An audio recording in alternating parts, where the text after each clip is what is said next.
तो hello everyone, welcome to Ayurvedic formulation. तो पिछले लेक्चर में, इसके पहले वाले लेक्चर में अपन ह्यूमरस बोन को कवर करके आ चुके हैं। आज अपन रेडियस, अल्ना और कार्पल बोन को कवर करेंगे। तो अपन ने पिछले लेक्चर में ये देखा ही था और हम अभी तक देख करके ये ह्यूमरस कौन सी बोन थी। ये जो ह्यूमरस बोन थी ये कौन सी, आर्म की बोन थी। Humerus is the bone of arm. तो आज अपन फोर आर्म की बोन में कौन कौन सी आती है, रेडियस और अल्ना। इसके पहले हम बात करके आ चुके हैं। रेडियस जो रहती है lateral side of the bone है, ठीक है, और अल्ना जो है कौन सी है, medial side of the bone है। ठीक है, तो इन दोनों के बारे में, रेडियस, अल्ना और कार्पल बोन्स के बारे में आज अपन पढ़ेंगे। ठीक है, तो इन दोनों को अपन ने साथ में इसीलिए लिया है क्योंकि ये दोनों फोर आर्म की बोन है।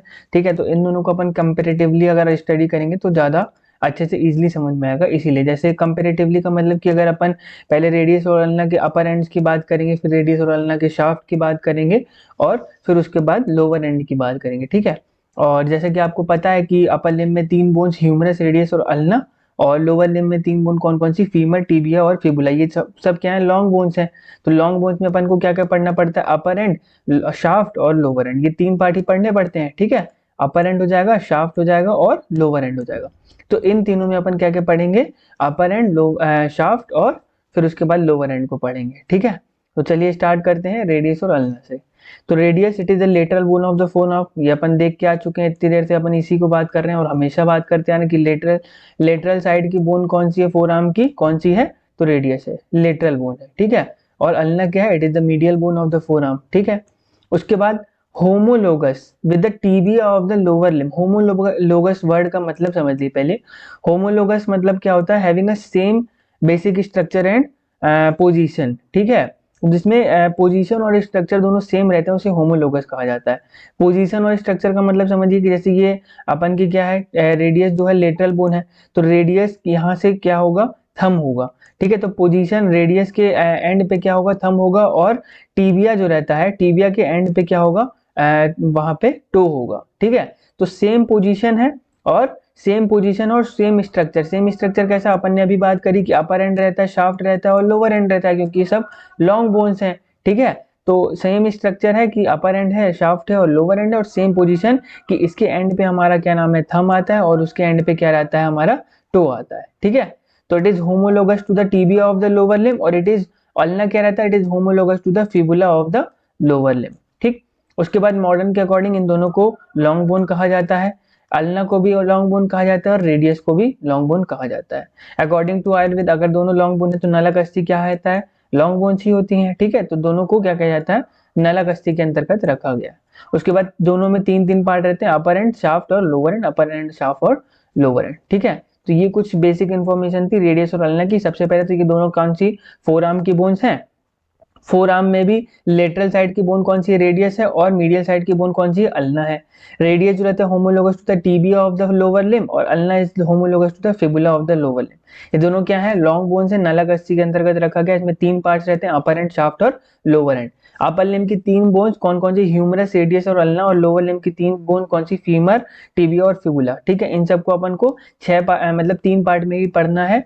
सब लॉन्ग बोन्स है, तो लॉन्ग बोन्स को तीन पार्ट में कौन कौन से पार्ट्स में पढ़ते हैं, अपर एंड, शाफ्ट और लोअर एंड में ही पढ़ते हैं। ठीक है, तो ये दोनों भी लॉन्ग बोन्स है, तो अपन इनको किस पार्ट तक पढ़ेंगे, अपर एंड, शाफ्ट और लोअर एंड। अब अपन कंपैरेटिव स्टडी का मतलब अपन बात करके आ चुके हैं कि रेडियस का अपन अपर एंड पढ़ेंगे, उसके बाद फिर अल्ना का अपर एंड पढ़ेंगे, उसके बाद शाफ्ट जो रहता है पहले रेडियस का पढ़ेंगे, फिर अल्ना का पढ़ेंगे, इसी तरह से लोअर एंड, फिर साइड डिटर्मिनेशन, दोनों का क्लिनिकल एनाटॉमी और मसल अटैचमेंट देखेंगे। ठीक है, चलिए स्टार्ट करते हैं अपर एंड ऑफ रेडियस से। ठीक है, तो रेडियस का अपर एंड, देखिए रेडियस के अपर एंड में आपको सिर्फ तीन चीजें याद रखनी है। हेड होता है, नेक होता है और रेडियल ट्यूबरोसिटी, ये तीन चीजें आपको देखनी है। ठीक है, इसको अच्छे से देख लीजिए। ये देखिए आपका ये रेडियस है, ये रेडियस बोन हो गई। तो रेडियस में आपको क्या क्या पढ़ना है, हेड पढ़ना है। ठीक है, ये वाला हेड हो गया।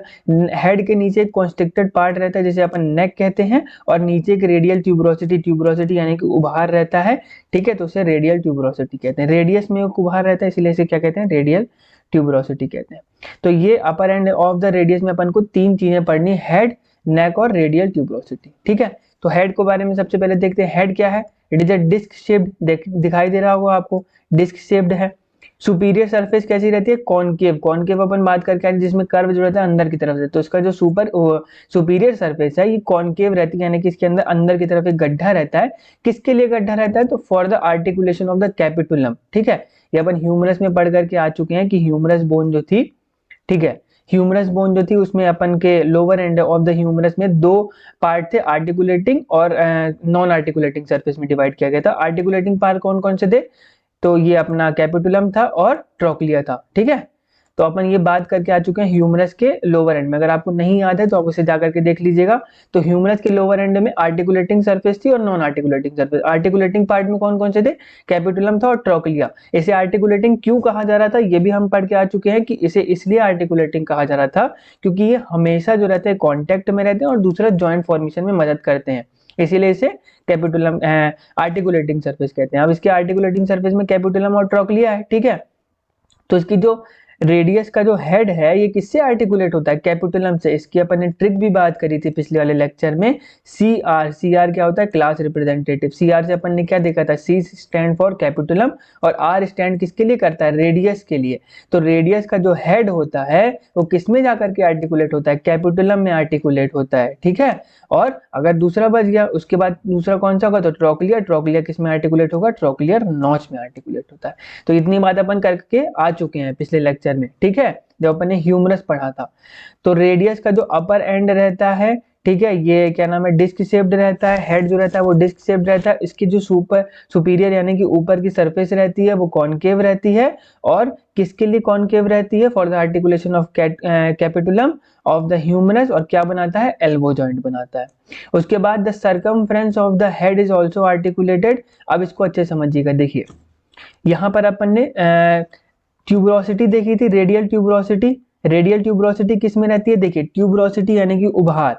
तो रेडियस में उभार रहता है, तो वो किस में रहती है, रेडियल ट्यूबरोसिटी रेडियस में ही रहेगी। रेडियस में एक उभार रहता है जिसे हम क्या कहते हैं, रेडियल ट्यूबरोसिटी कहते हैं। लेकिन एक वर्ड यहाँ पर आया है, रेडियल नॉच। ठीक है, रेडियल नॉच किस में रहती है, देखिए नॉच यानी कि होता है गड्ढा, ट्यूबरोसिटी यानी कि होता है उभार। तो एक उभार है रेडियस में जिसे क्या कहा जा रहा है, रेडियल ट्यूबरोसिटी। तो रेडियस में ही उभार है उसे रेडियल ट्यूबरोसिटी कह रहे हैं। लेकिन नॉच यानी कि होता है गड्ढा, तो रेडियल नॉच यानी कि रेडियस के लिए गड्ढा किस में रहेगा, तो किस में रहेगा, तो अल्ना में रहेगा। ये देखिए, इसको थोड़ा सा जूम करके आपको दिखाते हैं। ये देखिए, ये जो आपको गड्ढा दिखाई दे रहा है ये किसका है, ये है हमारा रेडियल नॉच। रेडियल नॉच किस में रहती है, तो अल्ना में रहती है। रेडियस के लिए गड्ढा किस में रहेगा, अल्ना में रहेगा। और अल्नर नॉच किस में रहेगी, रेडियस में रहेगी। ये चीज को आपको हमेशा याद रखना है कि नॉच यानी कि होता है गड्ढा, तो रेडियस के लिए गड्ढा किस में रहेगा, तो अपोजिट साइड की बोन यानी कि किस में रहेगा, अल्ना में रहेगा। और अल्नर नॉच यानी कि अल्ना के लिए गड्ढा किस में रहेगा, तो रेडियस में रहेगा। रेडियल ट्यूबरोसिटी किस में रहेगी, तो रेडियस में ही रहेगी। ठीक है, यानी कि एक उभार रहता है रेडियस में, वो कहां पर रहेगा, रेडियस में ही रहेगा। लेकिन रेडियल नॉच किस में रहेगी, तो वो अल्ना में रहेगी। और अल्नर नॉच किस में रहेगी, तो रेडियस में रहेगी। इतनी बात समझ में आई आपको। अब देखिए the circumference of the head, head का जो सर्कमफ्रेंस है ये किससे आर्टिकुलेट होता है, इज ऑल्सो आर्टिकुलेट। और किससे आर्टिकुलेट होता है, अल्ना में एक रेडियल नॉच प्रेजेंट रहती है, उसमें जाकर के हेड ऑफ, ठीक है, circumference of the head of radius जाकर के फिट होता है। ये देखिए हेड का जो रेडियस का जो हेड रहता है इसका सर्कमफ्रेंस किस में जाकर के फिट हो रहा है, तो रेडियल नॉच जो कि कहां पर प्रेजेंट है, अल्ना में। ठीक है, और क्या बना रहा है, सुपीरियर रेडियल अल्नर जॉइंट। ठीक है, इसी तरीके से अल्नर नॉच किस में रहेगी, तो रेडियस में रहेगी। ठीक है, ठीक है, अब बात करते हैं इसके नेक की। ठीक है, तो नेक क्या है, neck is a constricted part below the head. ठीक है, इतनी बात समझ में आई। देखिए नेक क्या है, अपन ने तीन चीजें पढ़नी है अपन को अपर एंड ऑफ द रेडियस में, हेड हो गया, नेक हो गया और रेडियल ट्यूबरोसिटी। हेड में अपन ने बात करके आ ली है। अब नेक जो है, हेड के नीचे एक कॉन्स्ट्रिक्टेड पार्ट रहता है जिसे हम हेड कहते हैं और it is enclosed by the annular ligament. ये देखिए ये जो हेड नेक पार्ट है ये किससे एनक्लोज्ड है, तो एनुलर लिगामेंट से एनक्लोज्ड है। और radial tuberosity it is below the medial part of the neck, neck के मीडियल पार्ट के बिलो रहता है। नेक है, नेक का मीडियल पार्ट हो गया, ये मीडियल पार्ट हो गया और ये लेटरल पार्ट हो गया। तो नेक के मीडियल पार्ट के, ठीक है, बिलो रहता है, इसे क्या कहते हैं, रेडियल ट्यूबरोसिटी कहते हैं। और ये पीछे से रफ रहती है और आगे से स्मूथ रहती है। ठीक है, it is rough from the posterior part and smooth from the anterior part. तो हेड में अपर पार्ट ऑफ द रेडियस में अपन ने 3 चीजें देखी, जल्दी से इसको रिवाइज कर लीजिए। हेड था, नेक था और रेडियल ट्यूबरोसिटी। हेड में अपन ने देखा था क्या, डिस्क की शेप्ड रहती है, सुपीरियर सरफेस जो रहती है हेड की कॉनकेव रहती है, किसके लिए, for the articulation of the capitulum, ठीक है, और एल्बो जॉइंट बनाने की मदद करता है। और सर्कमफ्रेंस जो रहता है वो हेड का, वो ऑल्सो आर्टिकुलेटर रहता है, किससे आर्टिकुलेट रहता है, radial notch. Radial notch radius के लिए गड्ढा किसमें प्रेजेंट रहता है, तो अल्ना में प्रेजेंट रहता है, और क्या बनाता है, सुपीरियर रेडियो अल्नर जॉइंट बनाता है।